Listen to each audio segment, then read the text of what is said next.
Deus, que fartura há na tua mesa. Dê a nós, Senhor Pai, apetite, Senhor Pai.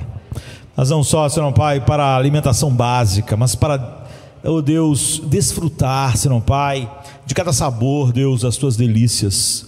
Degustar, Senhor Pai, de cada aroma, Senhor Pai, oh Deus, sentir o cheiro suave, Senhor Pai, de cada aroma, oh Deus, dos teus vinhos. Oh Deus, de todas as coisas que tu preparaste para nós e que servirás para nós durante toda a eternidade, oh Deus, em que tu, Senhor Deus, manifestará cada vez mais, oh Deus, o teu caráter infinito. E se esse mundo caído, Senhor Pai, é cheio de beleza, Senhor Pai, que refletem, oh Deus, a tua mente, o teu saber, oh Deus, nós imaginamos, Senhor Pai, oh Deus, um reino intocado pelo pecado, Senhor Deus.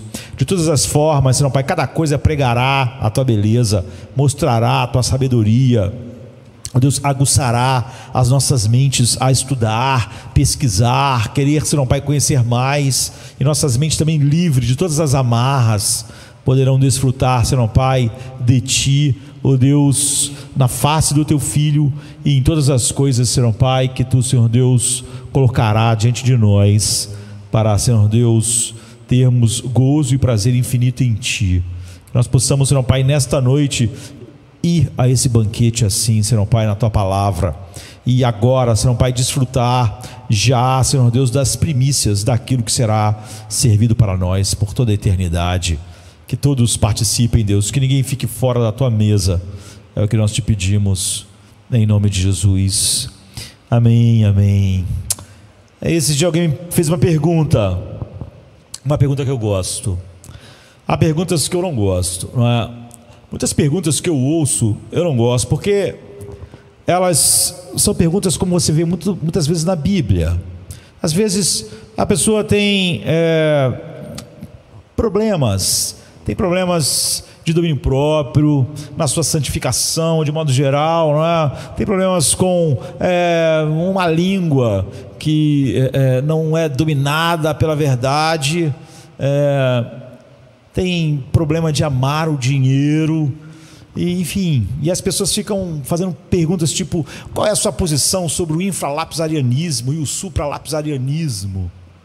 As pessoas gostam de fugir daquilo que vai tocar diretamente no que elas mais precisam. Essa pergunta me lembra, às vezes as perguntas me lembram Jesus conversando com a mulher, não é? Na fonte, em Samaria, e ele falou assim: vai, chama o seu marido e vem aqui. Ela disse: eu não tenho marido. E Jesus disse: falaste certo, já tivestes vários maridos, e o que está contigo agora não é seu marido. Você vê, é uma coisa tão direta, não é? É assim que a palavra deve ser para nós. Mas ela fez uma pergunta: veja o que as profeta. E então ela queria sair do assunto, não é? Ela não queria que o assunto focado nela, naquela busca insaciável, porque ela não podia encontrar nos romances o que ela buscava. Então ela pergunta assim: olha, qual o lugar certo de adorar, aqui ou lá em Jerusalém? Porque os nossos pais falam que aqui, porque Jacó, você vê, ela queria discutir teologia.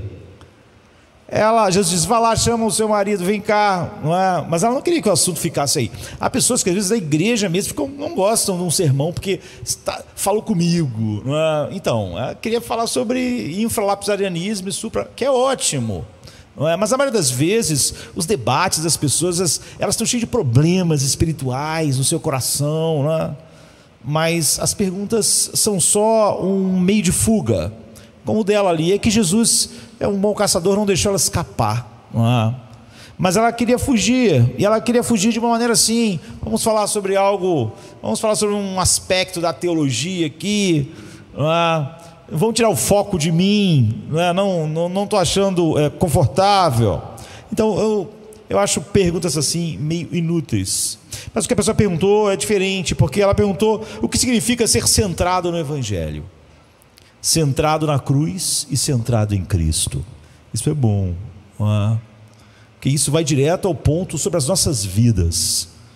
E nós queremos meditar então em Efésios, capítulo 1, a partir do verso 4, para responder a respeito disso. O que é uma vida, o que significa, minha vida é centrada no Evangelho, eu quero ser centrado no Evangelho, para isso não ficar vazio. O que significa, eu quero ser centrado no Evangelho, eu quero ser centrado na cruz, eu quero ser centrado em Cristo. Então o que eu gostaria é que, pela graça de Deus, o Espírito Santo nesta noite, através da palavra, fizesse a gente ver com mais clareza do que antes, e sentirmos com maior intensidade do que jamais sentimos a verdade de que o Evangelho é o ápice, ou a expressão suprema da graça de Deus. Então ele está no centro de tudo. E por Evangelho a gente quer dizer os eventos da morte à ressurreição de Cristo pelos pecadores que o Pai lhe deu. Então essa é a expressão suprema da graça de Deus, o Evangelho, o que Cristo fez. E a graça de Deus é a expressão suprema da glória de Deus, porque quando Deus decidiu criar um mundo, Ele, em sua sabedoria infinita, sabia que o que mais manifestaria a sua glória, todas as coisas iam manifestar a sua glória, mas o que manifestaria mais a sua glória seria a expressão mais sublime e suprema da graça de Deus. E a graça de Deus é a expressão suprema da glória de Deus. E a manifestação e a comunicação da glória de Deus no mundo é o propósito supremo de Deus. Na verdade, foi para isso que Ele fez todas as coisas. E esse é o propósito supremo de Deus em cada história, e em tudo o que Ele faz, para depois se transformar no prazer eterno do seu povo, como sempre foi o prazer eterno do seu coração na comunhão da Trindade. Então essa é a sequência que a gente quer que todos nós venhamos a entender, para responder a pergunta da pessoa: Evangelho, graça, glória, alegria. Muitas pessoas, mesmo no mundo reformado, eles falam da graça salvando, mas eles estão pensando em Evangelho e depois ir para o céu. Mas é Evangelho, graça, é glória e é alegria. Essas coisas estão vindo juntas. Então o Evangelho é Jesus crucificado e Jesus ressuscitado. É Jesus à direita do Pai, agora como cabeça da igreja, como nosso representante. E no centro do Evangelho, então, está Cristo crucificado pelos pecadores. E uma das maneiras pelas quais o Evangelho assume sua centralidade em nossa própria vida, eu podia dizer, em nosso próprio ministério, é assumir, é a gente enxergar o Evangelho assumindo a centralidade na história para nós e por nós, de modo que nossos esforços em nossa pequenina, talvez insignificante vida individual, ou vida familiar, ou vida profissional, ou vida numa grande cidade como nós vivemos, ou no campo como outras pessoas podem viver, sejam em cada coisa tentar fazer e ver Cristo como central, como de fato Ele é, e que nós abramos os nossos olhos e então vejamos de uma eternidade até a outra Ele como central, Ele como a única coisa que realmente é aquilo para a qual todas as outras coisas existem. E no meio de tudo, desde a guerra contínua no Oriente Médio, os vírus mortais, no meio das crises familiares, no meio do colapso político, tudo, Cristo é absolutamente supremo e central. Em todas essas coisas, em todos esses eventos, e se nós não vemos central em todas essas coisas, nós não temos visto Cristo. Nós precisamos nos ver arrebatados por algo majestoso, algo muito maior do que os dramas políticos, familiares, culturais, muito maior do que eu, muito maior do que esta igreja, ou essa cidade do Rio de Janeiro, ou esta nação, ou o mundo, esse pequeno mundo. Algo muito maior do que tudo isso precisa arrebatar os nossos corações, precisa ser majestoso para nós, a ponto de arrebatar nossos corações muito além de todas essas coisas. Então, quando falamos da centralidade de Cristo e do Evangelho na história, e nós temos que olhar para isso na história, no macro, não é? Por causa da sua centralidade no meu ministério e no seu ministério. E por ministério, pense em paternidade, em trabalho, em treinar alguém numa academia, em atender pessoas no hospital. Pense em tudo, não é? Em tudo que a gente em tudo que a gente faz. E isso é o que eu faço. Minha vida é um serviço, e é isso que deve ser a vida para todos nós. Minha vida foi entregue para a sua glória, porque toda história é sobre Ele. Tudo na vida é ministério por causa disso. Em tudo que um filho de Deus está envolvido, ele não está envolvido por ele mesmo, não é? Então não limite essa palavra quando a gente falar isso, ministério centrado no Evangelho ou centrado em Cristo. Não limite a ideia do que é o que nós, um lugar que nós podemos ocupar aqui, enfim. Então nós precisamos de uma imagem em nossa mente para trabalhar aquilo que é tão grande, que pode escapar de nós. Então, quando a gente diz que Ele é o centro, o que nós queremos dizer? Que imagem melhor mostra o que queremos olhar? Se eu disser centro, muitas vezes nós podemos pensar em um círculo, e o centro do círculo, talvez essa imagem venha mais rapidamente à nossa mente, mas não é isso que a gente quer que esteja em nossa mente.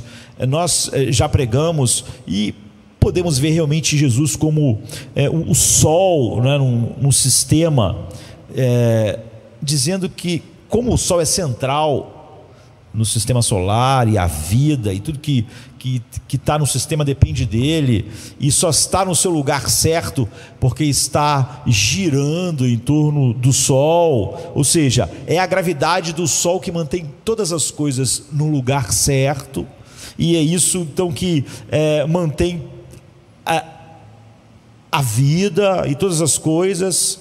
E quando a gente vê Jesus central dessa forma, é maravilhoso, mas não é essa a imagem hoje, não é? Esse já falamos sobre isso, assim, que todos os aspectos da nossa vida, quando Jesus não é central em qualquer área, como a gente estava falando, que tudo é ministério, não é? Trabalho, família. Quando Cristo não é central, é como se tudo que gira em torno do Sol não começasse a se chocar, todo o sistema entra em colapso, e uma coisa começa a se chocar na outra, e por isso que a vida do ser humano é assim. Mas hoje não, a gente vai pensar em uma linha reta, não é? Como a gente, quando está editando vídeos, nem todos fazem isso, né? Mas a gente chama de linha do tempo. Então a gente pensa numa linha reta, em vez de ser num círculo, e essa linha vai de uma eternidade no passado até a outra eternidade. Essa linha, de uma eternidade a outra, e a gente pode dizer que essa é a linha do tempo, mas é melhor nós pensarmos que ela é a linha da realidade, e é a linha da história, e ela vai para trás e para frente, para sempre. E o que nós estamos dizendo é que no centro, ou no meio dessa linha da história, está Cristo crucificado e Cristo ressuscitado.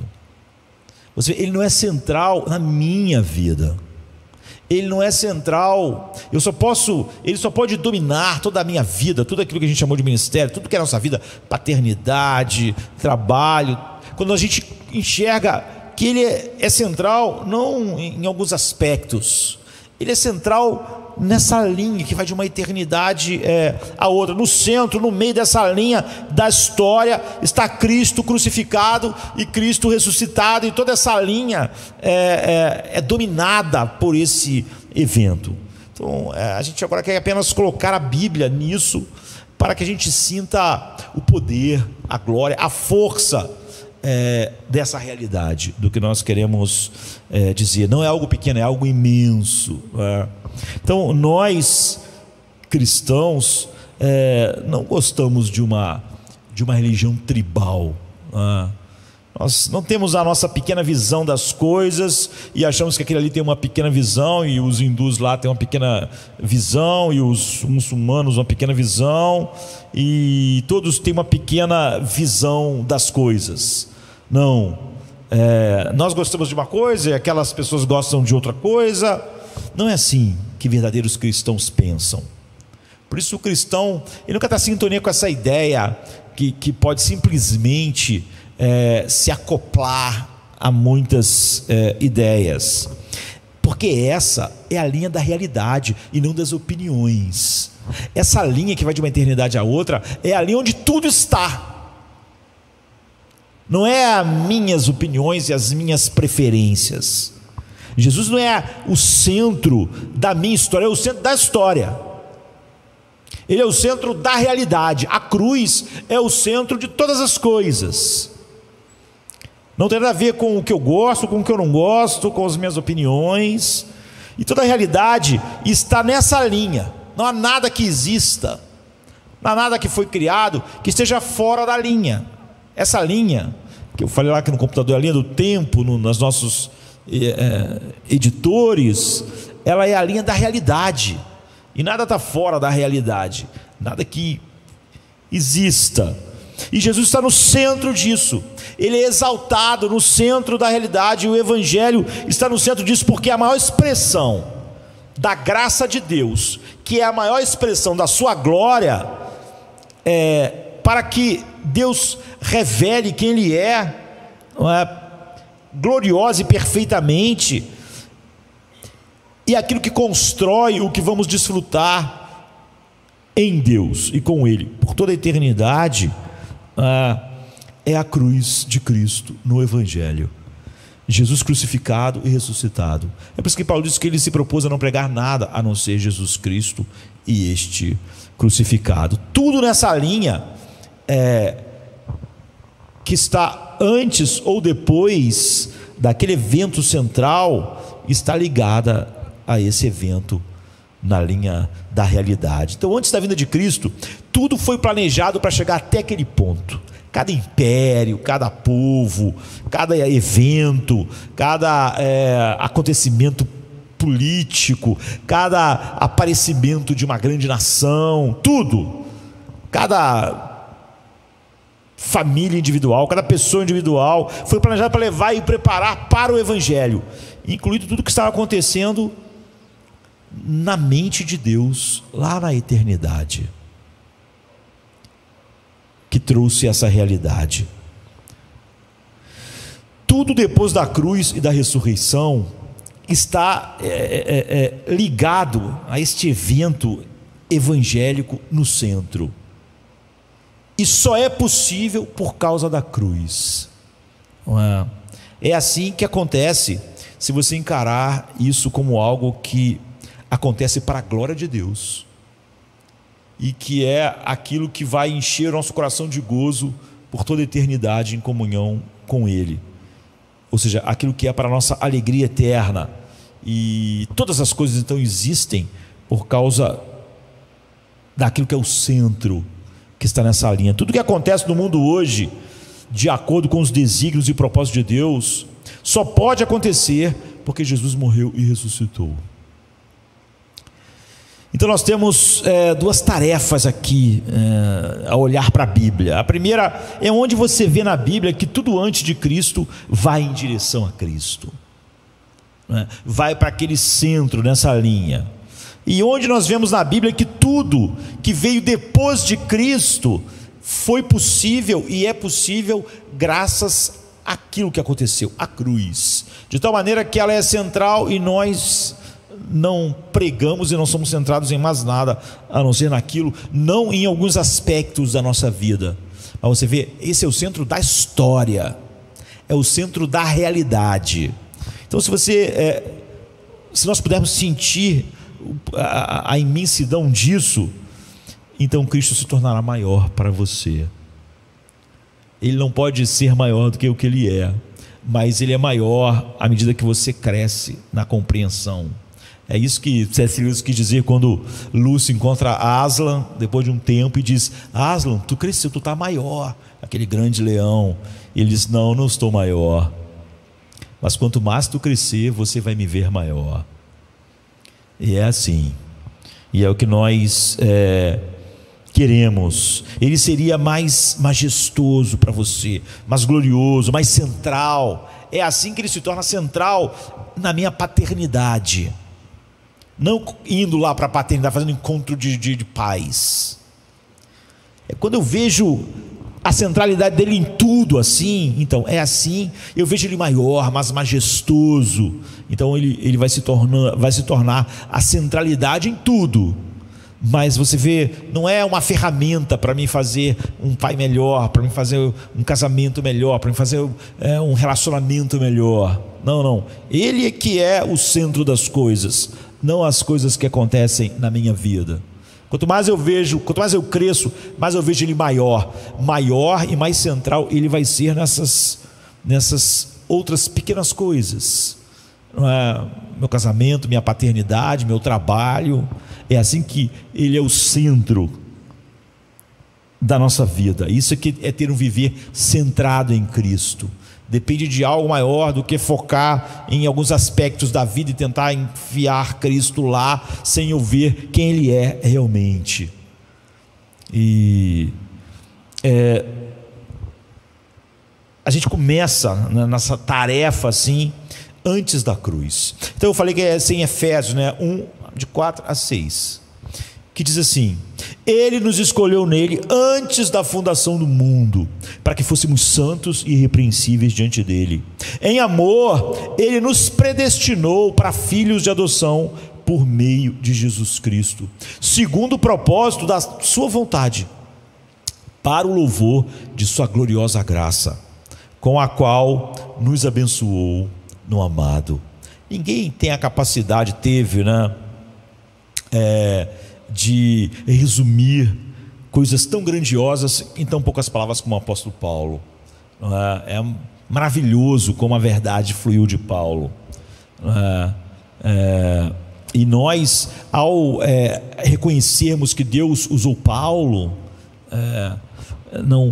e que tudo veio de Deus,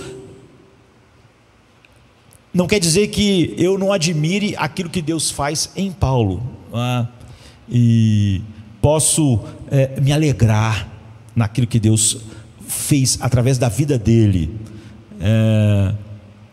Nós não, igual os irmãos estávamos dizendo, como Deus faz tudo, nós reconhecemos e nos maravilhamos com os homens que Ele usou, e nós podemos sim dizer: maravilhosa a vida de Jonathan Edwards, a vida do meu irmãozinho aqui do lado. Não é Deus que fez, eu não falo nada. Não. Deus faz coisas maravilhosas através de pessoas, e nós, ao atribuirmos tudo a Deus, podemos reconhecer o que Ele faz através de pessoas. E o início do versículo 6 diz que a eleição e a predestinação e a adoção é para alguma coisa. Quase sempre quando as pessoas falando sobre eleição, predestinação, elas estão debatendo mais a eleição e a predestinação do que para que aquilo é feito. A eleição, a predestinação e a adoção estão indo para algum lugar. Há uma razão, há um propósito. Por que Deus elegeu? Por que Deus predestinou? Por que Deus adota? Às vezes tragicamente, mesmo pessoas que falam que creem nas doutrinas da graça, quem não crê no Evangelho, não é? Porque se você tirar a graça, você tem o quê? Tem o homem, tem os seus feitos. Então, mas a maioria, às vezes, parece estar dizendo que Deus predestinou para nós irmos para o céu, nos elegeu para irmos para o céu e nos adotou para irmos para o céu. Mas a resposta é que Ele fez essas coisas para o louvor da glória da sua graça. Graça. Algumas versões vão alterar a ordem das palavras, mas essa é a melhor de todas as versões. Graça é o que está sendo louvado, a graça de Deus. É por isso que Ele predestina, elege e adota. Você vê, se você tem problemas com essas coisas, você tem um problema com a graça de Deus. Então você tem um problema final com o próprio Deus, já que Deus determinou que aquilo que mais traz glória a Ele agora e na eternidade é o louvor da sua graça. E se temos problemas com a sua graça, temos problema com o que dá mais glória a Ele. Somos seus inimigos. Então graça é o que está sendo louvado. E o que é incrível sobre a graça é que ela é o aspecto mais glorioso do transbordamento de Deus. Quando Deus diz que a coisa mais gloriosa no transbordamento de tudo que Ele é a sua graça, porque a graça é o ápice. Agora, você vê como é trágico quando alguém diz as doutrinas da graça, prega as doutrinas da graça, depois diz assim, mas não são essenciais. Você está jogando exatamente o tesouro fora, o centro do centro, a expressão suprema da glória de Deus. E nós estamos o quê? Levantando-a, a graça. E então ela é o transbordamento para a nossa alegria, porque você nunca vai louvar mais algo que você não goste. A graça é aquilo que Deus faz tudo para o louvor da glória da sua graça. Agora, você nunca vai ter a graça de Deus como a manifestação suprema dele em Cristo, como aquilo que você mais louva, se você não gostar. Se você elogiar, louvar algo que você não gosta, há um nome para isso. Quando você louva ou elogia algo que você não gosta, o nome disso é hipocrisia. Louvor só é verdadeiro se o que eu estou dizendo que eu amo mais, eu amo mais mesmo, eu gosto. Mesmo com um ser humano, se eu faço um elogio a alguém e aquilo é mentira, e eu só estou bajulando, eu sou um hipócrita, sou mentiroso. O louvor então é sempre um transbordamento de alegria na grandeza da graça de Deus, porque isso, o transbordar da sua glória mais profunda, é a manifestação da glória da sua graça. Então, para o louvor da glória da sua graça, que Ele fez tudo, e é porque tudo isso estava acontecendo, é a razão de haver eleição, predestinação, porque pecadores foram adotados em sua família divina. Não você é a razão, não eu, nem seus parentes. Eu sinto que as pessoas dizem assim, ninguém merece ser salvo, todos merecem ser perdidos. Depois as pessoas dizem assim, por que Deus não salvou essa pessoa? Por que você não por que você não chega às consequências? Você diz que ninguém merece, que você não merece, agora você está agindo como se todo mundo merecesse. Você diz, se Deus botasse todos no inferno, Ele seria justo. Daqui a pouco você está assim, por que Deus não salvou meu avô? Como assim? Você estava só bajulando a Bíblia, sendo hipócrita quando disse que ninguém merecia, falando uma linguagem que é o que a Bíblia diz, fingindo-se espiritual, mas no fundo você acha que os homens merecem, que a sua família merece, que as pessoas merecem. E se espera que quando nós louvemos a graça de Deus, porque todos os homens merecem ir para o inferno, nós amemos essa graça e ela seja, a nossa alegria seja verdadeira nela, porque ela é o transbordamento maior da glória de Deus. para que sua gloriosa graça fosse desfrutada, é que o miserável Josemar foi salvo, para que ela fosse manifestada e desfrutada. Não é por causa do Josemar. E alegria transbordante fluísse para todos sempre. Então, isso está bastante claro no versículo 4 ou 6. E a questão é essa: o que isso tem a ver com o Evangelho? Não é? O que isso tem a ver com Jesus? Porque no último minuto nós não mencionamos, não falamos do Evangelho de Cristo sendo o centro. A gente falou graça, glória, eu falei louvor, alegria, propósito da eleição, propósito da predestinação, propósito da adoção, Jesus, Evangelho. Então, olhe para essa resposta, nessas 3 frases específicas que nós lemos. O versículo 4 diz assim: assim como Deus nos escolheu em Cristo antes da fundação do mundo, ou nos elegeu em Cristo antes da fundação do mundo. A eleição é anterior à criação de qualquer coisa que exista, qualquer coisa fora de Deus que esteja naquela linha da realidade. Então a escolha de um povo para si é em relação a Jesus, e isso acontece antes de Deus criar qualquer coisa. Deus elege pecadores antes da fundação do mundo, e é por isso que eles devem ser eleitos em Jesus, porque eles vão louvar a glória da graça, e graça significa que eles estão recebendo muitas coisas de Deus, um transbordamento, e eles não merecem nada do que eles recebem, absolutamente nada. É isso que graça significa. Por isso que nós não podemos louvar a graça com uma alegria verdadeira e depois acharmos que Deus tem que salvar alguém, porque então a gente não acredita que as pessoas não merecem aquilo que a graça é. Na verdade eu não acredito, nem eu, né? Eu acredito que eu devo ser salvo. Deus está elegendo pecadores para a alegria eterna. Você não pode fazer isso. Um Deus santo também não pode fazer isso. Escolher indignos para a alegria eterna da sua face, a alegria eterna do seu desfrute, ele não pode. Isso é mal, mesmo se Deus estivesse fazendo, a menos que haja Evangelho.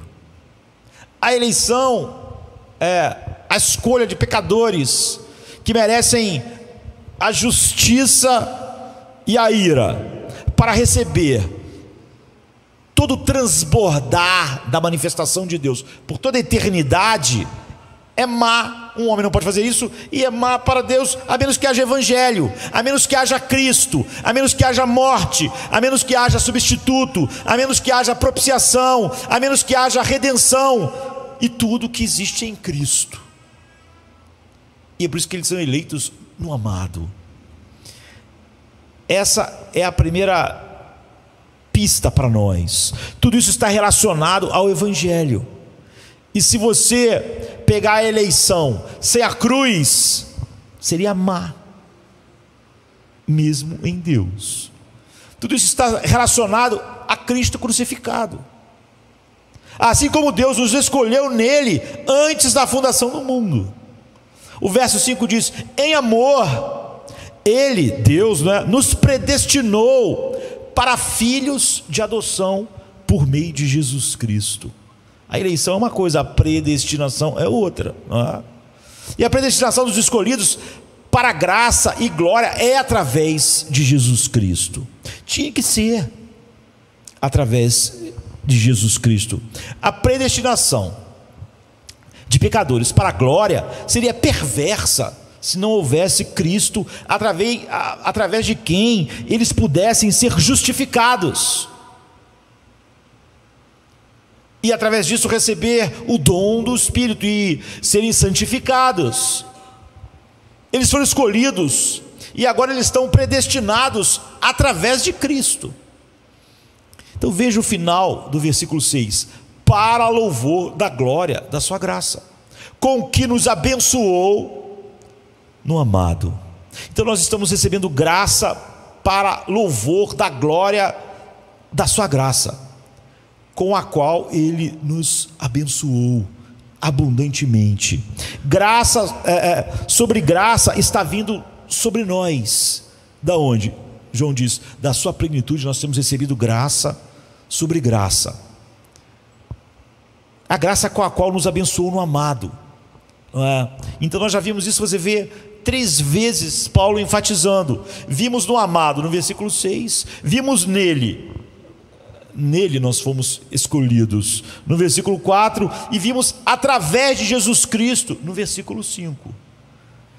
Então a conclusão resumida dessas coisas, nas quais não podemos nos demorar muito, é que o propósito eterno de Deus, o propósito eterno de Deus é eterno porque diz que Ele escolheu isso antes da fundação do mundo.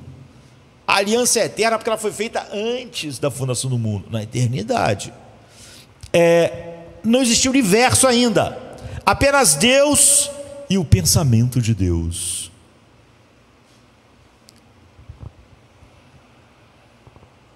Em você e o seu pecado, na sua queda, Ele escolhe você através de Jesus Cristo, nele, em Cristo, no amado. Ele te escolhe, te predestina. E o propósito eterno de Deus para a criação e para a história é que toda a história flua para o Evangelho. Está tudo planejado. Inicialmente isso estava apenas na mente de Deus. Só que o que acontece na mente de Deus é tão certo de acontecer no tempo, que é como se já tivesse acontecido.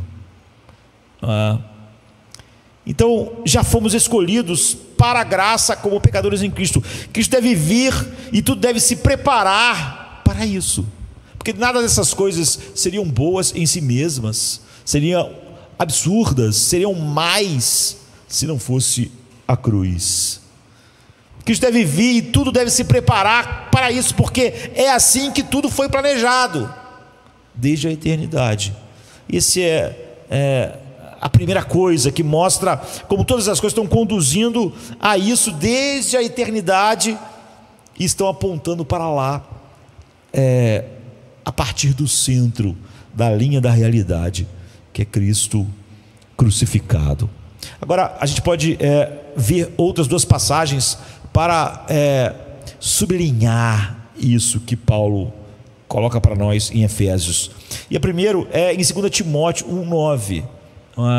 É a pena de Paulo mesmo, dizendo: Deus nos salvou e nos chamou para uma santa vocação, não por causa das nossas obras. Não é que ele viu que a gente faria alguma coisa que a gente fez, não, mas por causa do seu propósito e graça, que Ele nos deu em Cristo antes do tempo começar. Estamos salvos? Como assim? Pelas obras, pelas coisas que fazemos para nos mostrarmos dignos, ou porque Deus olhou para uma janela do tempo e eu estava fazendo coisas dignas? Não é? O oposto, mas por causa do seu propósito de manifestar sua graça, que mais manifestaria a sua glória. Não é por obras, é graça. Paulo diz: se não fosse pela graça, seria pelas obras. Se é pelas obras, não é pela graça. Não há nenhum tipo de mistura aqui, não é possível. Romanos 11:5. Mas aqui é o propósito e a graça do próprio Deus agindo todas as coisas. Então ele diz uma coisa extraordinária, que quase ninguém diz, não é? Essa graça que vem a nós em nossa desesperança, em nossa necessidade de justificação, nossa necessidade, é óbvio por isso, de justiça, nossa necessidade de perdão, foi dada para nós em Cristo antes que o universo começasse a existir. Antes do universo existir, o universo, o cosmo, é tudo menos Deus. As coisas estavam acontecendo apenas na mente de Deus. Ele te deu graça antes que houvesse anos, e fez isso especificamente em relação a Jesus Cristo, por causa de Jesus Cristo, para um propósito centrado em Cristo. Então a confirmação de que no centro da realidade criada, que flui aqui, nessa linha da história, está Cristo, planejado desde a eternidade para morrer e ressuscitar. Porque todas as coisas que foram feitas mesmo na eternidade só são boas por causa da cruz. Elas são boas eternamente porque Jesus é o Cordeiro que foi morto antes da fundação do mundo, na mente de Deus. E ele fez isso para demonstrar graça às pessoas que foram escolhidas soberanamente por ele, que são pecadores que precisam de graça exatamente porque não há nada nelas que mereça algo. Então elas só podiam receber justiça, mas estão recebendo graça. E tudo isso por causa daquele que está no centro da linha da realidade. É todo o plano, esse é o plano, é a razão de tudo. O meu casamento não é a razão, os vírus não são a razão, os terroristas no Oriente Médio, no mundo, não são a razão, a política não é a razão. Esse não é o objetivo da história. Minha própria vida não é a razão, meu casamento não é a razão. Você está ligado ao centro da história ao ser colocado em Cristo, não é? Que será exaltado na graça derramada sobre o seu povo, e isso vai mostrar a sua glória de maneira mais transbordante. E o outro texto é Apocalipse 13, verso 8, que nós temos esse versículo, eu diria estranho, não é assim? Porque nós temos a besta no horizonte. E Apocalipse 13, 8 diz assim: e todos os que habitam na terra a adorarão. Todos a adorarão, todos cujo nome não foi escrito antes da fundação do mundo no livro da vida do Cordeiro que foi morto. Você vê? Todos adorarão a besta, todos. Apenas com exceção de um grupo, não é? Nem todo mundo, haverá uma exceção. Quem não vai adorar? Todo aquele cujo nome foi escrito antes da fundação do mundo no livro da vida do Cordeiro que foi morto. Isso é simplesmente melhor do que qualquer filme de suspense, ficção, um sci-fi. Você apenas tem que você é levado, os seus olhos são abertos para essa realidade. Isso tem que inundar a sua vida, se você foi colocado por Deus nisso. Se Paulo estava falando de mim, ao falar que nele nós fomos escolhidos antes da fundação do mundo, fomos predestinados. Ou seja, isso não é uma coisa que passa na minha cabeça ali pelo café da manhã e aí some, e aí eu penso nisso no domingo que vem. Não, o anticristo e todas as coisas que compõem isso, tudo que é contrário ou que se coloca no lugar, o homem sempre se curvará a qualquer coisa que se coloque no lugar do verdadeiro Deus, para a satisfação das coisas que ele acha que vai encontrar nisso ou nessa pessoa, exceto um grupo de pessoas cujos nomes estão em um livro que foi escrito antes da história começar, na verdade, antes do universo ser criado. Agora, por que eles não vão se curvar? Porque é isso que significa estar no livro. Porque esse é o significado de ter o nome lá. Estar no livro é estar protegido por Deus dessas coisas, pelo seu poder. Você não coloca o seu nome no livro por não adorar a besta, o que é o que as pessoas diriam, e até muitos cristãos. Porque ele não adora a besta? Porque ele não adora a besta, então o nome dele vai ser escrito no livro da vida do Cordeiro. Não. Todos os que têm o seu nome escritos no livro da vida do Cordeiro, antes da fundação do mundo, no livro da vida do Cordeiro que foi morto, não vão adorar. Não vão adorar porque o nome está lá. E não o nome está lá porque não adoram. Não é? Você não adora a besta porque seu nome está no livro. Você não coloca o seu nome no livro. Isso é assustador. Ou você descobre que isso existe amando a Deus e a sua graça em Cristo, ou descobre que o seu nome não está lá, sendo uma pessoa mundana em que não consegue ver a centralidade de Cristo. Porque você vê que estar com o nome lá necessariamente vai nos levar a essa condição.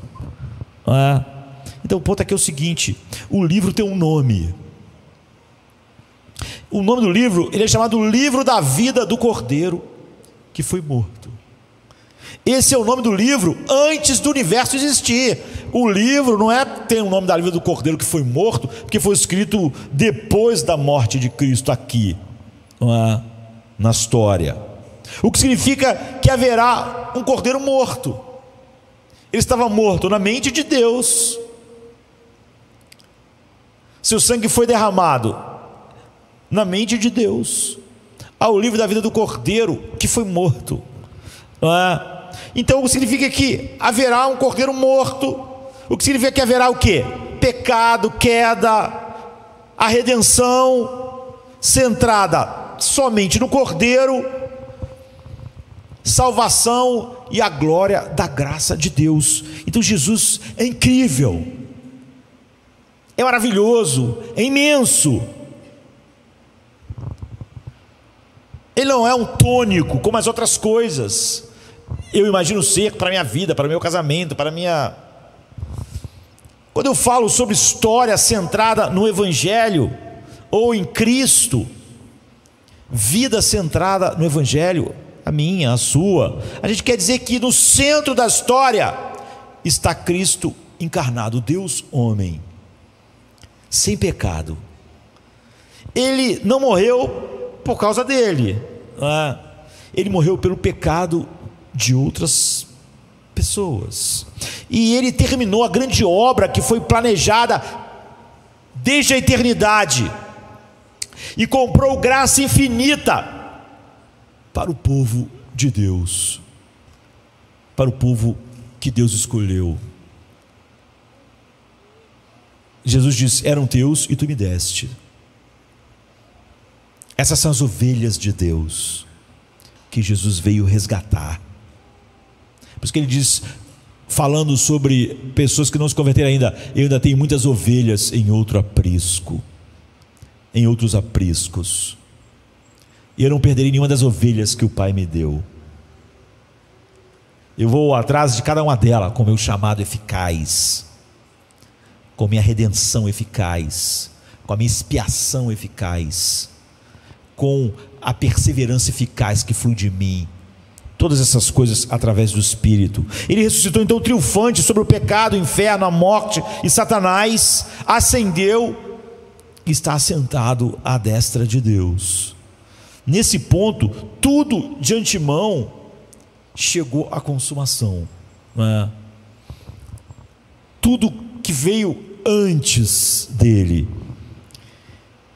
Então eu disse que não apenas tudo antes de Cristo foi preparado para conduzir até a Cristo, planejado por causa dele, para que nele fosse manifestada a maior glória possível de Deus na graça, no amado, e especificamente para ele morrer e ele ressuscitar, para que a graça pudesse ser derramada sobre pecadores que foram escolhidos nele antes da fundação do mundo e tem seu nome naquele livro.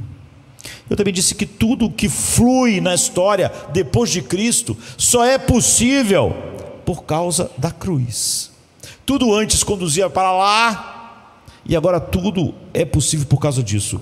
E nós qualificamos dizendo que tudo que era entendido como proposital ou designado para abençoar o povo de Deus só podia ser designado Isso era bom por causa de Cristo. Predestinar pecadores para a adoção de filhos seria terrível.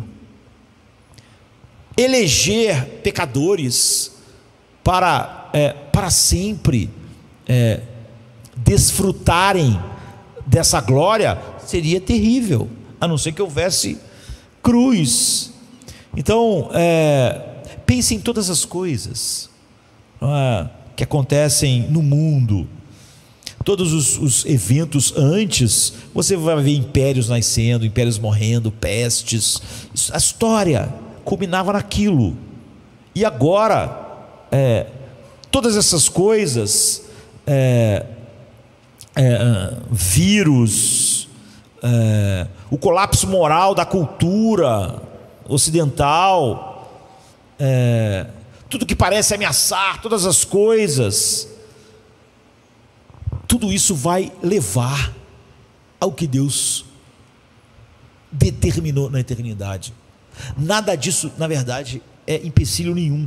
Como aqueles reinos, povos, nações, acontecimentos, não era impedimento nenhum para chegar até a cruz. Agora, todas essas coisas, o Ocidente está decadente, tudo está perdido, não é verdade.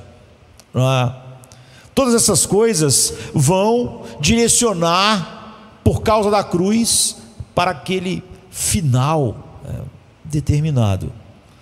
E então nós estamos dizendo que tudo isso é possível em todas essas coisas no desígnio de Deus em abençoar seu povo por causa somente de Cristo. Agora nós podemos ver se como a Bíblia fala sobre esse depois e dá suporte a isso. E a gente pode começar com Hebreus 13, 20 e 21, que diz: agora que o Deus da paz, que ressuscitou dos mortos o nosso Senhor Jesus, o grande pastor das ovelhas que o Pai deu a ele, pelo sangue da aliança eterna, vos capacite com todo o bem, para que façais a sua vontade, operando em nós o que é agradável a Ele, diante dele, por meio de Jesus Cristo, a quem seja a glória para todos sempre. Amém. Então, tudo o que você faz na vida que tem algum valor espiritual e agrada a Deus, tudo o que você faz que agrada a Deus, só é possível porque Deus está trabalhando em você, em Cristo. Ou seja, não há nada em você que possa ser agradável a Ele, que Ele mesmo não esteja trabalhando isso, operando em nós o que lhe é agradável, o que é agradável diante dEle, por meio de Cristo, a quem seja glória para todo o sempre.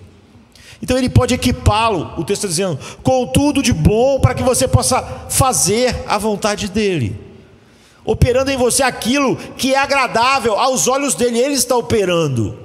Você vê, tudo que eu faço que tem um valor espiritual, não foi a minha decisão, não foi porque eu quis, não foi minhas capacidades.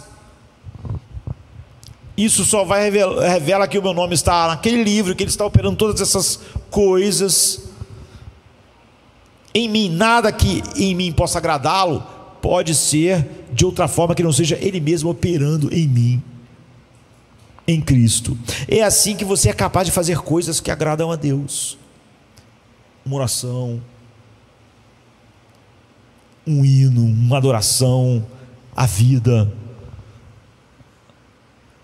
tudo aquilo que eu disse que faz parte do nosso ministério, né? Minha paternidade, todas as coisas. Deus está operando em você aquilo que é agradável aos olhos dEle, ou não está saindo nada agradável aos olhos dEle de você.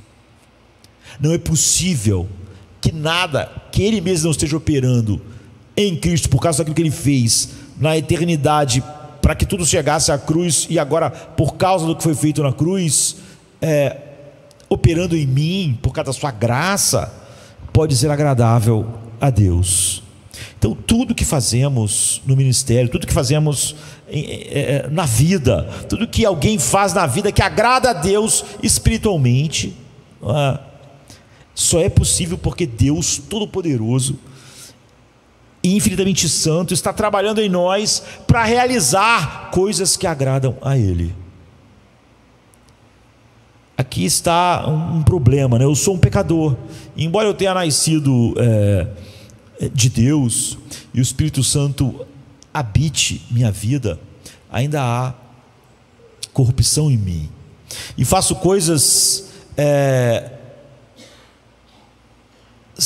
todos os dias, às vezes não em atos, mas principalmente em atitudes, e às vezes também em palavras, ações que desagradam ao Senhor, que é desagradável para um Deus santo. Então Ele pode vir e fazer coisa que o agrade na minha vida. Claro, a resposta é: como um pecador assim pode agradar? É a graça. Ou seja, Ele me trata melhor do que eu mereço, operando em mim coisas que agradam a Ele. Eu não mereço que Ele me leve a obedecê-lo. Eu não mereço que Ele me leve a desfrutá-lo. Ele vem a mim com graça por meio de Jesus Cristo, Hebreus 13, 21. E Ele irá equipá-lo com tudo de bom, para que você possa fazer a vontade dEle, operando em nós, o texto diz, o que é agradável aos seus olhos. Como Ele faz isso pelos pecadores? Isso não é algo mau. A resposta é através de Jesus Cristo. Se Ele fizesse isso direto em mim, é óbvio que, porque todas essas coisas são boas por causa da cruz, porque senão não haveria graça fluindo para mim, e fora do que Jesus fez, da perfeição do que Ele fez, tudo em mim é condenável diante dEle. Ele não poderia fazer isso por mim sem Jesus Cristo. Deus não pode fazer eu ser agradável a Ele fora de Cristo, em mim mesmo, por causa dos meus valores, ou do meu valor, por causa do meu livre-arbítrio, por causa da minha... Não há nada em mim. Ele não poderia fazer comigo essas coisas sem o Evangelho. Então, como eu posso saber se quando Ele diz por meio de Jesus Cristo, Ele tem em mente a obra expiatória de Cristo? Ou seja, se por meio de Jesus Cristo, Ele quer dizer que é por meio da cruz, de tal maneira que Paulo diz: não vou pregar nada a não ser Jesus e este crucificado. A resposta a isso é a conexão entre os versículos 20 e 21. No versículo 20 diz que Jesus derramou o sangue da aliança eterna, e assim nos equipa com tudo bem para fazermos a vontade de Deus, operando em nós o que é agradável aos seus olhos, através de Jesus Cristo. Então, através de Jesus Cristo inclui a obra de Cristo de derramar o sangue da aliança eterna, que é o que ele está dizendo, que é o assunto dele. E qual é o sangue da aliança eterna?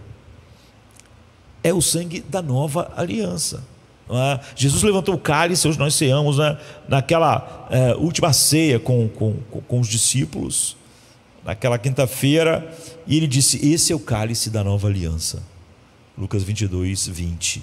É disso que Hebreus está agora tratando. Jesus assegura uma aliança eterna para o seu povo, para o povo que o Pai escolheu, e Ele o faz derramando o seu próprio sangue. E nós sabemos qual é a aliança eterna. É exatamente sobre o que Hebreus está dizendo: tirarei o coração de pedra da sua carne, e lhes darei um coração de carne, e porei dentro de vós o meu espírito, e farei com que andeis em meus estatutos. Ezequiel 36, 26, 27. Isso é, farei você agradável aos meus olhos. Em outras palavras, de maneira mais ampla, isso significa que cada coisa que você faz e que todos fazem que agrada a Deus, só é possível por causa do centro da história. Nada não conectado lá pode agradar a Deus de forma nenhuma. Jesus morreu e derramou o sangue da aliança eterna, através do qual Deus, o Pai, o Santo, pode entrar na vida de pecadores e fazê-los fazer coisas que lhe agradam.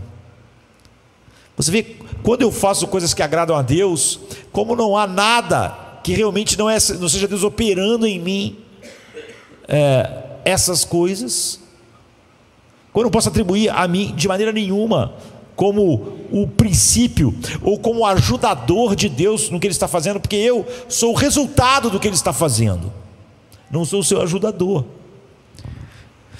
E aí diz que eu só posso fazer coisas que agradam a Deus se Deus estiver operando em mim através da cruz. E aí depois você vê, Hebreus, por exemplo, diz assim: sem fé é impossível agradar a Deus. Então a fé agrada a Deus, mas tudo que agrada a Deus é Deus que tem que operar em mim, para que haja em mim coisas agradáveis a Ele. Você vê, a fé não é algo que me conecta, a fé é o resultado do trabalho de Deus, do que Jesus comprou com o sangue da aliança eterna. Ele diz, através disso, Ele trabalha em mim tudo que eu faço que lhe é agradável, tudo que eu faço que é verdadeiramente espiritual. Aqui ele diz que sem fé é impossível agradar a Ele. Então, tudo que agrada a Deus é Ele que opera em mim. Se a fé lhe agrada, não é? Então, o Espírito está operando a fé em mim por causa daquilo que Jesus fez na cruz. Tudo que fazemos que agrada a Deus é devido ao Evangelho. Você vê, nunca é devido à lei, nunca é devido a mim, é devido à morte de Cristo. Meu arrependimento, meu crer, meu obedecer, meu perseverar. E depois nós temos todas as promessas de Deus, que inclui essas coisas. Eu lhes darei um novo coração. 2 Coríntios 1:20 é uma das garantias mais preciosas a respeito das promessas de Deus em toda a Bíblia, porque as promessas de Deus seriam totalmente inúteis para mim sem o Evangelho, porque eu nunca estaria no caminho de merecer as promessas de Deus, de qualquer maneira que eu vivesse. Mas 2 Coríntios 1:20 diz: todas as promessas de Deus encontram nele o seu sim. É por isso que é através dele que pronunciamos nosso amém a Deus para a sua glória. Todas as promessas de Deus encontram nele o seu sim, não em mim.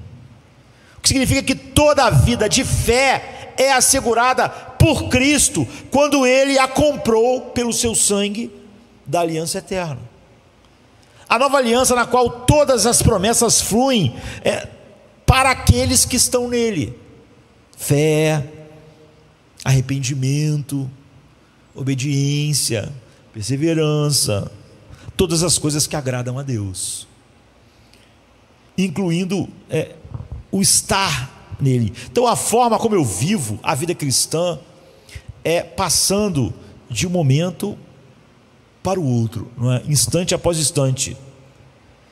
Então na hora do louvor, eu sei que minutos depois eu vou pregar. Antes disso eu estou cantando. Como vamos cantar? Como vamos cantar de tal maneira que agrade a Deus? Com a nossa voz, com a nossa sinceridade, com o nosso valor. Como vou pregar de maneira que agrade a Deus? Depois disso, nós iremos sair daqui, vamos jantar, vamos comer alguma coisa, e amanhã vamos acordar e vamos trabalhar. E cada coisa na minha vida, e a cada momento, a pergunta que eu faço é: em que promessa você está confiando? Deus cumprirá ela agora? Se você vive assim, você vai descobrir então o que é viver pela fé. O que a Bíblia diz ser viver pela fé. Eu confio nas promessas de que entre o agora e o final desse sermão, a graça aparecerá em cumprimento de uma promessa de me sustentar, para que eu não diga nada estúpido ou errado, ou que o desonre. Ou seja, se eu não falo coisas estúpidas, erradas, que o desonre, isso nunca pode ser finalmente acreditado a mim mesmo. Ou talvez ambos, ou eu caia morto, ou fale algo que seja uma blasfêmia contra Deus. Como eu posso saber que isso não vai acontecer? Eu estou confiando em Deus, em uma de suas promessas, que encontra um sim, não em mim, mas em Cristo. A maneira como tentamos criar nossos filhos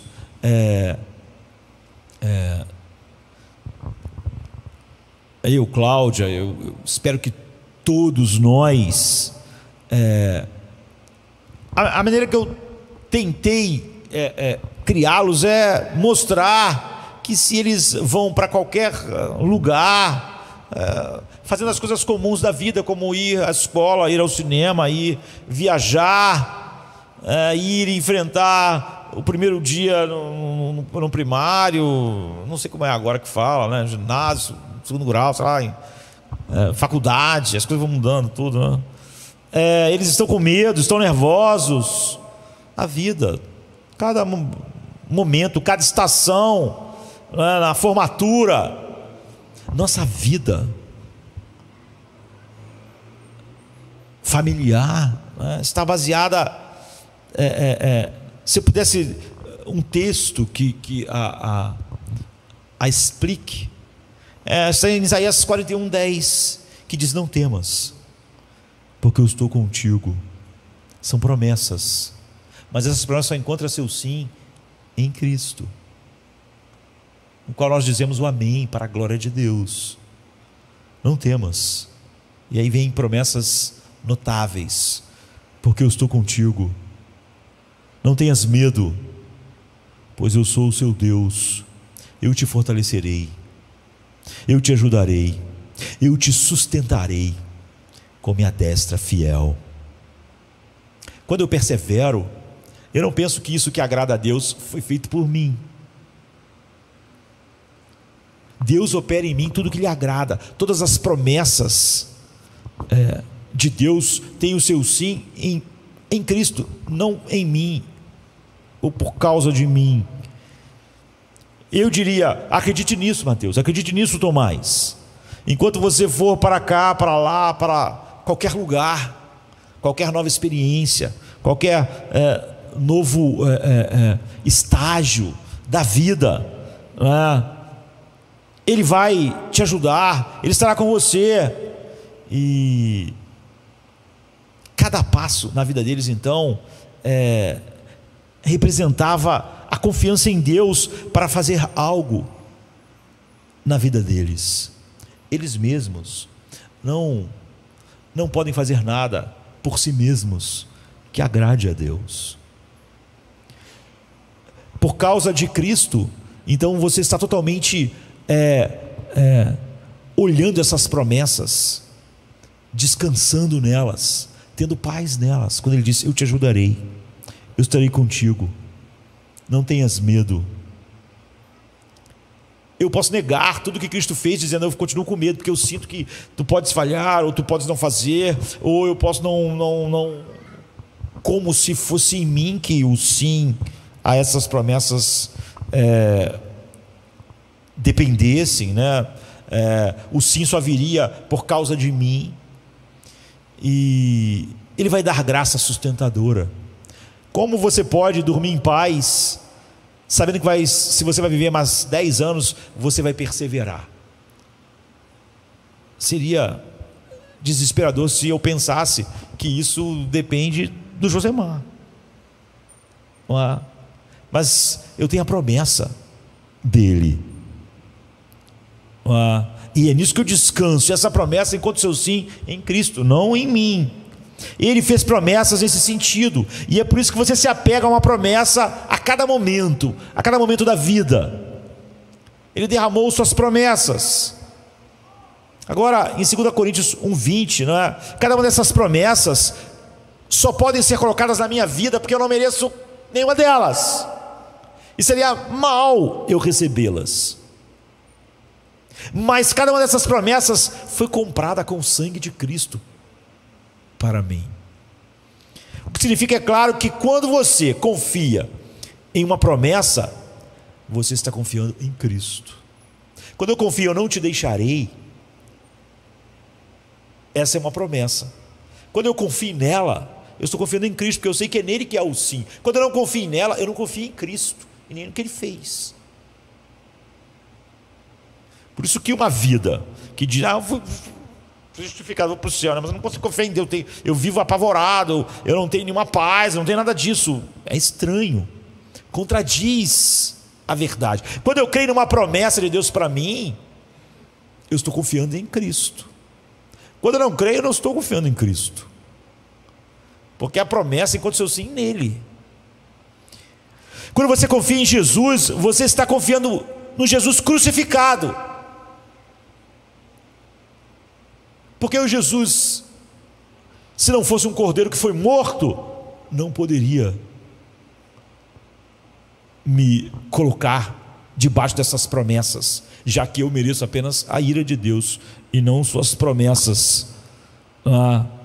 Então é realmente grande que Cristo crucificado e derramando o sangue, seja o sangue da aliança eterna, para garantir as promessas de Deus para nós. Então é imenso, como o centro de todas as coisas. Como todas as coisas podem cooperar para o meu bem? Por causa de Cristo. Como a decadência do Ocidente vai cooperar para o meu bem, em vez de ser o final de todas as coisas? Por causa de Cristo. Porque Deus prometeu em Cristo. Ser centrado no Evangelho, centrado na cruz e centrado em Cristo, significa que eu estou confiando a cada momento em uma promessa que Jesus comprou com o seu sangue. Não importa o que esteja acontecendo, há uma promessa de Deus a respeito daquilo. Eu confio nessa promessa que Jesus comprou com o seu sangue há 2000 anos. Romanos 8:32, e talvez esse seja o meu versículo preferido, talvez, porque na verdade eu acho que eu não tenho um versículo preferido, mas bem que esse poderia estar ali, né, disputando ali na frente, assim.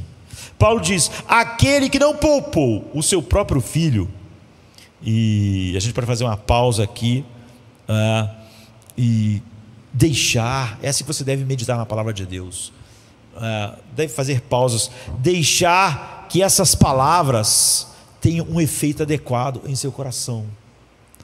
Não poupar, você deve parar nelas.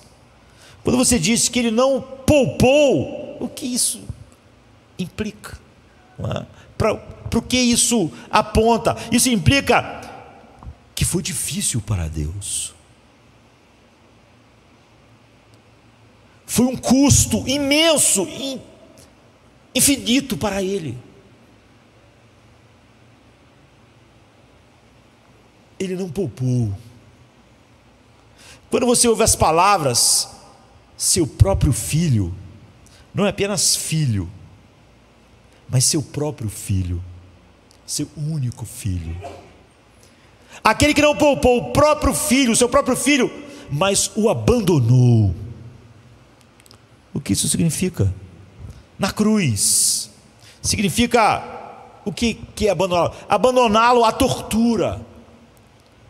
Significa ver seu filho dilacerado, perfurado com pregos e espinhos, atravessando como uma espada a ele. Significa uma lança perfurando seu coração. Significa a sua barba sendo arrancada, cuspido na face. Deus não poupou o seu filho dessas coisas, mas o entregou a essas coisas. A sua ira infinita, todos aqueles que Ele deu o seu Filho, por todos nós. Se Ele fez isso, como o texto está dizendo que fez, Paulo diz: como Ele não nos dará também com Ele todas as coisas? Você ouve a lógica suando aqui na pena de Paulo, uma lógica irrefutável. Isso é chamado de raciocínio a fortiori, não é? Que vai do maior para o menor. Ou seja, o maior é Deus apresentar, entregar seu Filho à cruz e todas as coisas que isso representa, como nós dissemos, para morrer debaixo da sua ira. Se a resposta for sim, então a pergunta é, Paulo diz: Ele vai nos dar todas as coisas? E a resposta é moleza, não é? É fácil. Essa é a natureza do argumento de Paulo. Se Ele não poupou o próprio Filho, que era um custo infinito para Ele, quão fácil será para Deus onipotente nos dar tudo? Não há mais nada difícil agora no caminho. A única coisa difícil, Paulo diz, Ele já fez no tempo, porque Ele fez em sua mente antes da fundação do mundo. É daí que vem de que tudo flui da cruz. Não importa o que está acontecendo no mundo atualmente, vírus, colapso moral do Ocidente, porque diz todas as coisas, ou que em outro verso diz a mesma coisa. Em Romanos 8:28 diz: e sabemos que para aqueles que amam a Deus, todas as coisas contribuem juntamente para o bem, para aqueles que são chamados segundo o seu propósito, o seu decreto soberano. Agora, como pode ser? Esses são pecadores, eles merecem que o colapso do Ocidente, o colapso moral do Ocidente, os destrua. Merecem.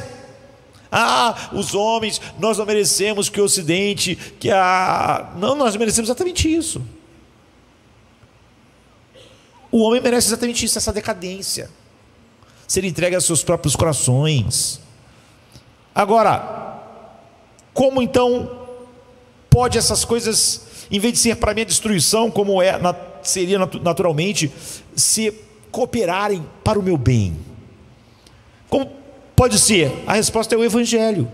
Cristo morreu para fazer todo tipo de coisa, para manusear soberanamente todo o universo para o bem daqueles que o Pai deu a Ele. Isso é pesado, não é?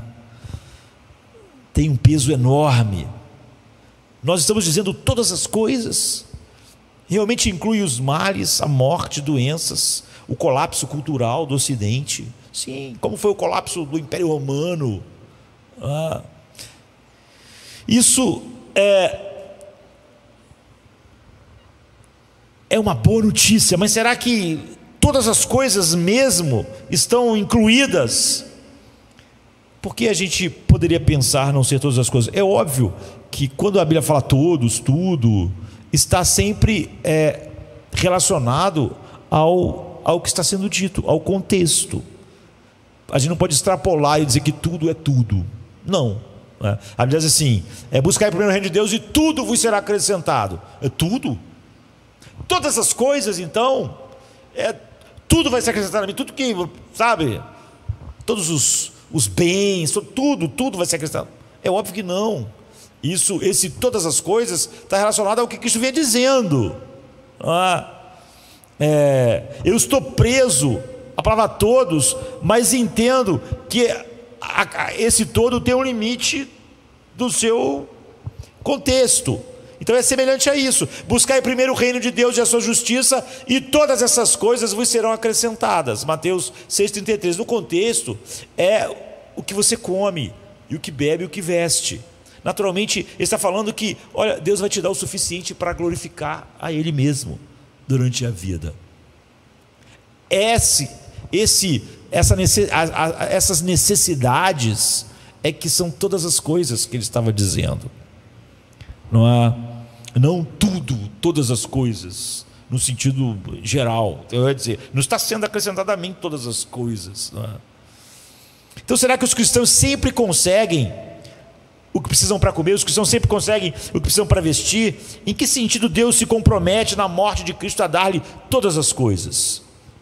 Se nós fôssemos pregar, um pregador da prosperidade para as pessoas, porque é assim, as pessoas viviam escravizadas numa coisa de dar dinheiro, porque elas queriam ganhar dinheiro de Deus. Mas assim que elas dizem que entenderam o Evangelho, elas não têm nenhuma alegria em dar nada. Só mostra que elas não entenderam nada do Evangelho. Elas pegaram aquilo que elas dizem amar, que é o Evangelho, para uma desculpa para o seu amor ao dinheiro. Elas podiam negociar com Deus o seu dinheiro, mas dar com alegria é impossível para elas. Elas encontram sempre uma desculpa. Então, todas as coisas estava dentro daquele escopo, não é? Mas aqui, qual é o escopo quando Paulo está falando? Romanos 8, 28 e Romanos 8, 32 tem o seu escopo, e ele é abrangente excessivamente, porque Paulo diz: quem vai nos separar do amor de Cristo? Será a tribulação? Não, ela vai cooperar para o nosso bem. Ou a angústia, ou a perseguição, ou a fome, ou a nudez, ou o perigo. Fome significa que falta de comida, por alguma razão. Nudez significa o quê? Falta de roupas. Espada significa que as suas cabeças podiam ser cortadas. A de Paulo foi. Então, o que vai nos separar do amor de Cristo? Alguma dessas coisas vai fazer eu perder minha confiança, meu prazer, meu deleite nele? Não. Você pode parar no versículo 35 e dizer: é claro que essas coisas nos separarão do amor de Deus, porque Deus não vai nos separar do amor de Deus, porque Deus não vai permitir que elas aconteçam. Você podia entender assim, não é? Isso não vai me separar do amor de Deus, porque Ele não vai deixar eu ficar faminto, nem a espada me atingir, nem essas coisas me atingirem. Então isso não vai me separar do amor de Deus, porque Ele não vai deixar essas coisas me atingirem. Mas isso colocaria você fora do que está sendo ensinado no texto. Você podia dizer: Deus não vai permitir que eu tenha tribulações, angústias, perseguições, então isso não vai me separar do amor de Cristo, porque Ele vai me proteger disso. Por isso é que elas não nos separam. Mas o versículo de 36 diz assim: estamos sendo entregues à morte todos os dias. Então é óbvio que Paulo não está dizendo a morte não vai me separar do amor de Cristo, porque Deus nunca vai permitir que eu seja assassinado. Isso não é potencial, está acontecendo. Paulo disse: estamos sendo entregues à morte todos os dias. E na verdade esse versículo tem sido verdadeiro para todos os dias da história. Há 2000 anos, em algum lugar, sempre algum cristão está morrendo pela sua fé. Hoje, como sempre foi, estamos sendo mortos todo dia. Então ele responde: não, em todas essas coisas, em todas elas, nós somos mais do que vencedores. Romanos 8,37. Acho interessante olharmos como ele constrói isso. Em Romanos 8,32, quando ele diz: Ele não poupou o seu próprio filho, mas o entregou para nós, Ele não nos dará com Ele todas as coisas? Significa, Ele vai transformar tudo o que acontece em um triunfo na sua vida. A decadência do Ocidente não vai ser para a tua ruína. Deus vai transformar isso para o triunfo da sua vida. O que acontece no macro e o que acontece no micro na sua vida. O que acontece no país, no mundo, no Ocidente, e o que acontece na sua casa. Ele transforma todas as coisas em um super triunfo. Então 1 Coríntios 3, 21 e 23 diz: ninguém se glorie nos homens, porque todas as coisas são tuas. Seja Paulo, ou Cefas, ou o mundo, ou a vida, tudo é seu. Ou a morte, aí você assiste, tudo é meu, a vida, tudo é meu, a morte também é seu em Cristo. Ou o presente, ou o futuro, todas são tuas, e tu és de Cristo e Cristo é de Deus. Agora nós temos versículos suficientes para realmente tornar o problema grande, né? Claro que poderíamos atrair muitos outros se o tempo deixasse. Como somos herdeiros do mundo, né, com Cristo, por exemplo, em Romanos 8:17. O mundo inclui a morte, inclui vírus, inclui o colapso moral do Ocidente. Deus, essas coisas estão estragando o que Ele, o super triunfo na vida daqueles que Ele deu ao seu Filho.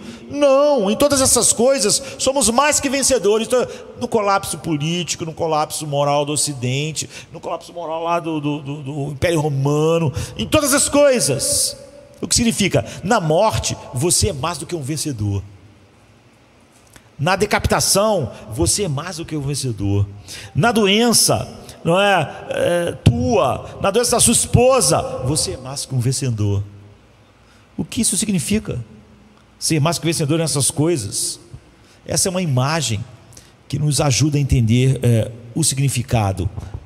Não podemos estender até onde gostaríamos, mas é uma imagem que nos dá uma ideia. Se você derrotar esses inimigos, a morte, o colapso moral do Império Romano, do Ocidente, a doença da sua esposa, a sua família, se você derrotar esses inimigos, você os derrotará e eles ficarão mortos. Essa é a imagem, né? Foram mortos aos seus pés. Você é um vencedor, você é um conquistador. O que seria ser mais do que um vencedor? Mais do que um conquistador, naquele momento, na morte, na aflição, na perseguição, na dor, a espada está ali, a fome está ali, a nudez está ali, a morte está ali, o perigo, as tribulações, estão todos mortos aos seus pés. Você é um vencedor, um conquistador. O que significa ser mais do que vencedor nessas coisas? Significaria que eles se levantariam, em vez de ficarem mortos, e serviriam você, serviriam para o seu bem, se tornariam escravos do seu bem. Não só morrem, mais do que um vencedor significaria que eles se levantam e servem você. Você não apenas os deixa mortos no campo da batalha, mas diz: você agora vai me seguir, morte, e vai estar me servindo até o bem final. E todas essas coisas fazem isso. É o que Deus está dizendo. Esse é o objetivo de todas as coisas. Foi por isso que Ele morreu. É por isso que digo que tudo que flui da cruz inclui tudo que está acontecendo, e tudo se torna servo do povo de Deus. Todas as coisas que aconteceram no Império Romano se tornaram servas do povo de Deus, em vez de serem contrárias ao bem deles. Elas, mais do que seriam vencidas, seriam tornadas servas, escravas. E nós vamos cessar nossa vida aqui algum dia. E quando toda a história foi escrita e a tela final da obra de Deus foi colocada diante de nós, de eternidade a eternidade, com todas as cores e todos os bilhões e bilhões e bilhões de detalhes de vidas e movimentos na história de cada pessoa e de cada situação, e de cada crise política, e de cada epidemia, e de cada decadência moral, tudo na tela que Deus está pintando, está servindo a essa linhagem do povo de Deus. A eleição de Deus, a predestinação de Deus, para a alegria da glória, para o louvor da glória, da sua graça, tudo o que flui vai estar ali, fluindo da cruz. Então me deixa encerrar apresentando apenas algumas maneiras práticas de viver isso que eu posso recomendar. Porque a pergunta era como ter uma vida centrada no Evangelho, centrada em Cristo, né? O que significa então ser centrado em Cristo? Ou centrado no Evangelho, ou centrado na cruz? O que significa uma pregação assim, uma vida assim? Há pessoas que poderiam ouvir este sermão e gostar da estrutura, da lógica, mas não crer. Eu creio que muitas pessoas gostam de sermão assim. Eles adoram um sermão sobre o Deus soberano, sobre não te deixarei, não temas, mas eles saem e ficam temendo o tempo todo. Eles gostaram da estrutura, gostaram da ideia, né? Gostaram da lógica, mas eles não são mudados por nada daquilo. Eles são simplesmente as mesmas pessoas. É como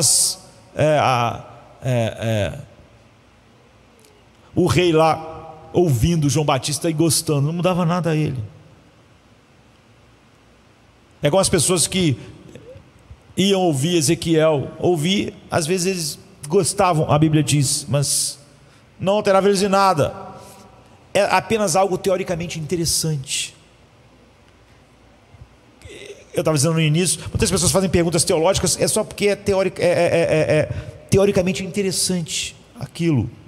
E eu espero que isso não aconteça com ninguém, que ninguém goste dessas coisas assim.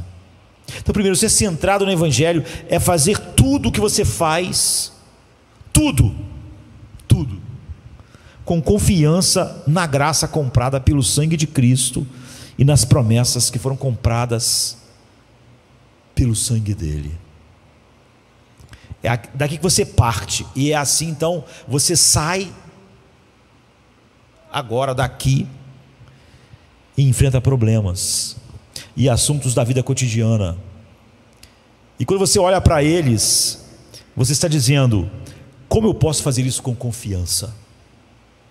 Como eu posso passar por essa dificuldade, essa aflição, essa doença, ou viver no colapso moral do Ocidente? Como eu posso ir para frente com confiança, andando pela fé? A Bíblia diz: a vida que agora vivo na carne, você vê, não é alguns momentos, não é algumas coisas, vivo pela fé no Filho de Deus, que me amou e se entregou por mim. Gálatas 2:20. Como eu vou viver pela fé nas próximas horas? A resposta é que você precisa pensar: Ele morreu e garantiu para mim a certeza absoluta do cumprimento de uma promessa, que está relacionada com o que eu estou passando agora, minha dor, minha perda, ou minha presença nesse lugar, minha vida no Ocidente, nesse momento de decadência. E eu vou cumprir uma promessa que Ele fez e seguir em frente acreditando que essa promessa se tornará realidade para mim, porque o sim dela está em Cristo e não em mim mesmo. Então existem centenas de promessas na Bíblia às quais você poderia se apegar para todos os momentos, situações e instantes. Segundo, você faz tudo com o objetivo de demonstrar a graça. Se Deus fez tudo para mostrar a graça a glória da sua graça em Cristo, tudo que eu faço também é para demonstrar a glória da graça em Cristo. A minha pregação aponta só para isso, mas a minha paternidade também, a minha vida em todos os lugares, em tudo que eu faço. Ele morreu para que você, um pecador, ficasse infinitamente melhor do que você merece. Então você não deveria pensar: o problema é que simplesmente eu não mereço isso. Então esse é exatamente o ponto, não é? Claro que você não merece. Esse é o objetivo da graça, fazer essas coisas por aqueles que não merecem, que Deus escolheu. Eu não posso dizer que Ele tem que fazer aqui e ali, porque eu teria que apelar para o merecimento, mas eu não posso, não é? Esse é o objetivo da graça. Então você agora deseja demonstrar em sua confiança, em sua obediência, a partir dessa confiança, que você ama a graça de Deus. A graça é preciosa para mim, porque é preciosíssima para Deus. E se eu louvar sua graça e ela não for preciosa para mim, e eu não tenho alegria realmente nela, eu já disse, o nome para isso é hipocrisia, louvar algo que não é realmente a minha alegria. Eu quero que as pessoas vejam, experimentem a graça em minha vida. Ou seja, a Bíblia diz que Ele nos daria beleza, ao invés de luto, tristeza. E é engraçado Deus falar em beleza, porque beleza, Ele podia só falar alegria, mas alegria é uma coisa minha, para mim. Para você, beleza é uma coisa que atinge as pessoas. Ou seja, através de mim a graça quer manifestar algo. Então, quando eu encontrar, acordar, estiver com a minha esposa amanhã,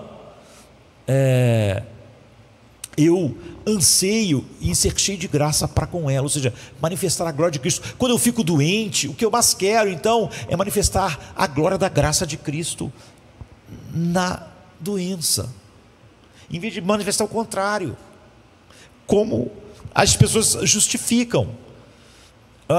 Não, eu quando tem problema eu fico só desesperado mesmo, eu não mostro nada. Eu digo que a graça dele não é capaz de fazer nada, só que ele disse que a graça dele seria, por causa da aliança eterna, aquilo que operaria em mim, o que lhe agrada, o que lhe faz estar, ou seja, a minha vida exaltaria a sua graça em Cristo. Eu não teria uma atitude que diga, pobre de mim, fiquei tão, não quero chegar aqui num culto e simplesmente dizer para as pessoas, coitado de mim, fiquei tão doente esses dias, não tinha nada assim, foi horrível, não havia nada bom. Só para as pessoas dizerem, que pena, coitadinho. Eu quero que naquelas coisas as pessoas vejam algo da graça de Cristo. Você não vê isso na morte de Paulo, nas suas aflições?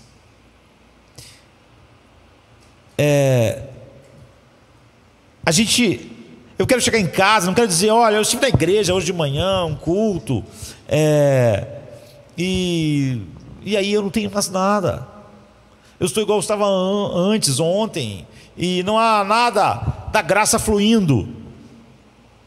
Por fim, você deve querer existir agora apenas para mostrar e chamar a atenção para a glória de Deus na graça de Cristo. Se todas as coisas que ele fez, que ele está fazendo nessa linha, é para mostrar a glória da sua graça em Cristo, então tudo que eu fizer, eu quero mostrar a glória da graça em Cristo. Então eu passei da confiança nas promessas e na graça para exibir a beleza da graça, para valorizar aquele que comprou toda a graça, porque ela é graça para mim, mas para ele teve um custo infinito, e para o Pai também.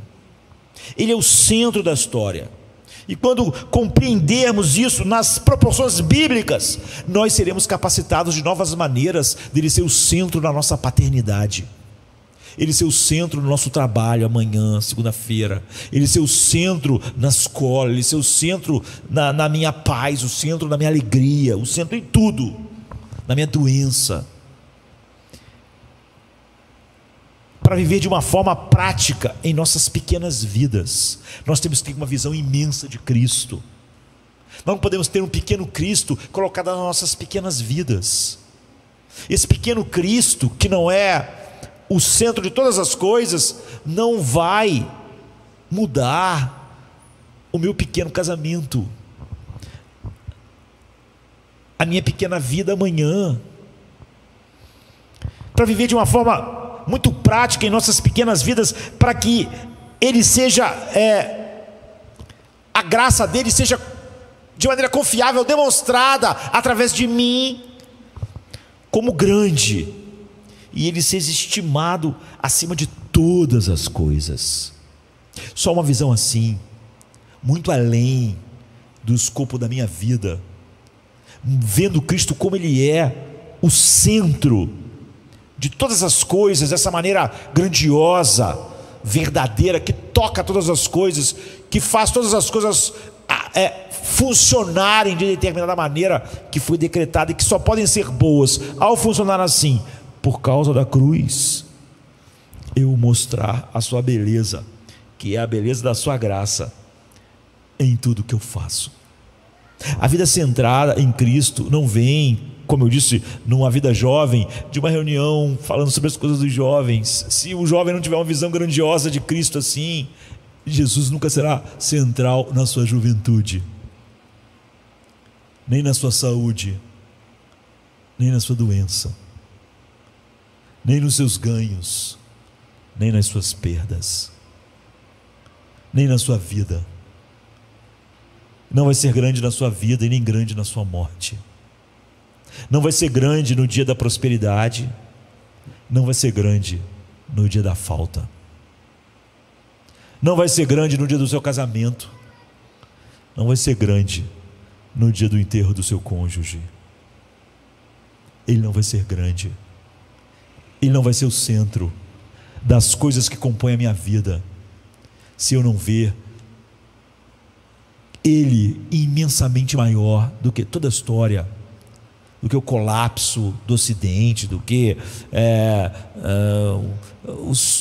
os problemas políticos, do que o mundo, do que as coisas da minha vida. Se eu não ver nele algo que me arrebate e me conquiste e me atraia, muito maior do que todas essas coisas, por Ele ser o centro de todas as coisas, então Ele não vai poder ser o centro da minha pequena vida, com suas pequenas coisas.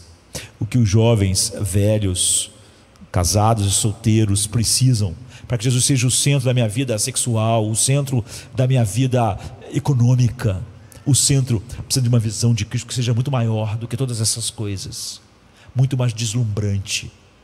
E você só vê isso assim, como a palavra de Deus o revela, como o centro de tudo o que Deus faz, capacitando que todas as coisas chegassem até a cruz, e agora trazendo a realidade em todas as coisas, até o fim, para o louvor da glória da sua graça no amado. Vamos orar. Pai, obrigado por esta noite.